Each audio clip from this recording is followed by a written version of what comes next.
Well, it's time for the sketchy part of the evening. I don't have a transmission jack, so we're going to use a floor jack and a table under the hoist, try and lower it down onto the table. Yeah, we'll see how that pans out. But now, 3:30 in the morning.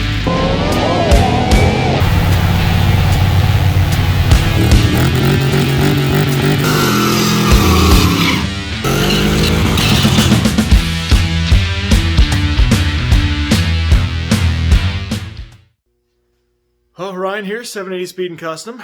Today, I'm working on the 4D again. If you haven't been following along, if you're new to the channel, if you're just showing up for this video even, swing back to my Miles of Mayhem videos. I think day 3, I ended up blowing this transmission up on the side of the road. So, ended up hauling it for the rest of the week, but yeah, things happen. That's racing, right? So, today I'm going to be ripping the transmission out. I want to see what's all wrong there and hopefully get some parts on order.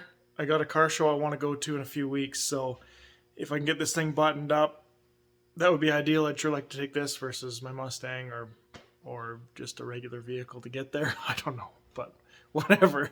So we'll get ripping and tearing here and we'll see what all happened. So I guess to give you a little more information on the transmission, well, it's a 4L60, which I know I'm going to get a lot of hate in the comments for racing with a 4L60, but it is about as built as a 4L60 can get. Like, there's nothing stock in it. I keep burning clutches out. I've talked to a couple of transmission guys. They figure there might be a valve body issue. Because at my horsepower level, I shouldn't be burning clutches out of this thing. All the hard parts seem good. Like, initially when it first happened, I only had first gear, which is not great. But when it set overnight and things cooled down, all the gears were there. Everything feels good. There's no clunking, there's no banging, there's no grinding, no crunching, none of that crazy stuff. It just slips. If you try and give it any power or get over, say, 30K, it just freewheels. So, it's likely the forward clutches at the very least, but either way, I don't think it's going to be a big deal. So hopefully just a rebuild kit, throw some new clutches in it, throw a new valve body at it, and I think we're going to send it again with the 4L60. So we'll see what happens. But yeah, that's my plan so far. I've got too much money in this thing to not rebuild it, so it's getting to rebuild either way. And I don't know, who knows if it's more serious than that, or this happens again, then obviously I need to look at something a little heavier, maybe a 400 with a gear vendor, or I don't know, who knows. Something a little more stout anyway, but like I said, at my power level, 4L60 should live. It's built, so we'll see. So I've got to start by ripping the interior out of this thing, get the floor mats insulation off, take the trans tunnel out, take the shifter off, and kind of get everything on top of the transmission from inside the cab. Then I can lift this thing up and start unbolting things on the bottom. The floor plate's actually quite easy to get off, so I just need to unbolt the shifter, neutral safety, a couple other things up top here, and then I can start working underneath.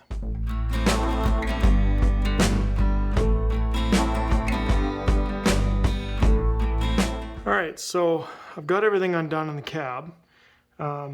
First of all, I'm going to drop the oil out of the pan. I want to have a look at that. Then I'll pull the pan down and just see what's inside, just kind of a preliminary inspection. And then I'll take the starter off. I'll pull this inspection plate out so I can spin the motor over and get the torque converter bolts out.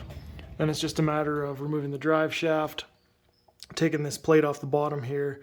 Obviously I'll have to brace the motor, and then I can pull the whole transmission out the bottom. So it's a big enough job, but actually really not that bad when you have a hoist. So we'll get to it.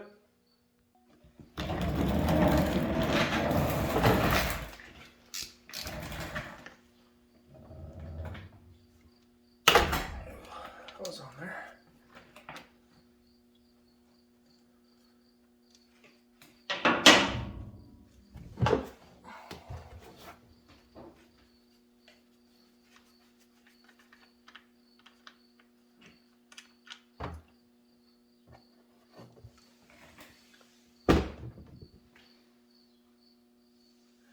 Yeah, she's definitely a little cooked. Pan off next here.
Drain for a minute.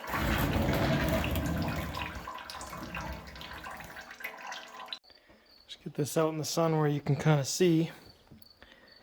But, you know, it's obviously a little bit metallic-y. It looks mostly like clutch dust to me. There's no real big chunks of anything in there. There's a little bit of glitter. But,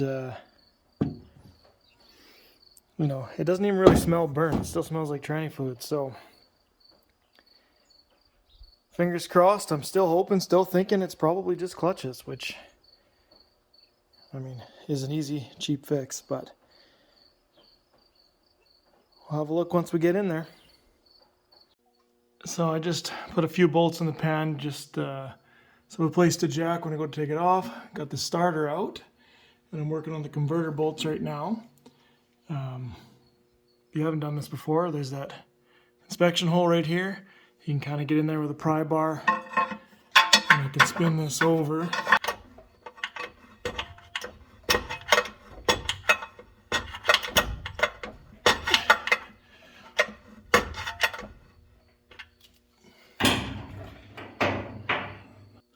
So I can just hold that there with a pry bar, spin that one out, and I'll rotate it around to get the last bolt. Alright, that's got the torque converter bolts out. I've got the drive shaft out. So I just need to take off this plate here. And all the bell housing bolts. I've got 5 left to undo. Undo those, and in theory, this transmission should drop out the bottom. So, well, hopefully not drop. I'd like to let it out nice and slowly onto a bench. But, you know, I'm here by myself, so we'll see what happens. Well, it's time for the sketchy part of the evening. I don't have a transmission jack, so we're going to use a floor jack and a table under the hoist. Try and lower it down onto the table. Yeah, we'll see how that pans out, but it should work. Well, got it out. Nobody died. All's good. So I ended up having to take a lot more apart than I thought, but not so bad. I'll kind of show you what I had to do here. So I basically had to open up this whole cross member to be able to drop it down. I forgot it was that involved. It's not a big deal because it all bolts in, but there's the back piece, the bottom plate, you know, all the hardware. And I just got this little bracket for my e-brake here, but yeah. Not a small job, not an easy feat. But we got her done. Well, it wasn't the funnest job in the world, but it's not the worst for sure. Start to finish, that took me about 3.5 hours. But I don't know. It's not like I was really working too hard or rushing, but still. That's using a hoist on the side of the road. Maybe double that, add an hour or two for sure. And yeah, that doesn't count finding a new one and getting it back up in there. So either way, I'm going to wait on a buddy. He's got about decades worth of experience working on automatic transmissions, so he's going to give me a hand breaking it apart. I'm just not confident enough myself to do this quite yet, so hopefully I can get help from him soon, and we'll get this thing tore apart, see what it all needs, get some parts on order, and get it put back together and in the truck so we can do some racing. But yeah, so anyways, I appreciate you guys stopping by the channel. I'm Ryan. This is 780 Speed and Custom. If you haven't hit that like or subscribe button, please do so now. There's plenty of action to come. I'm always working on something, so stick around.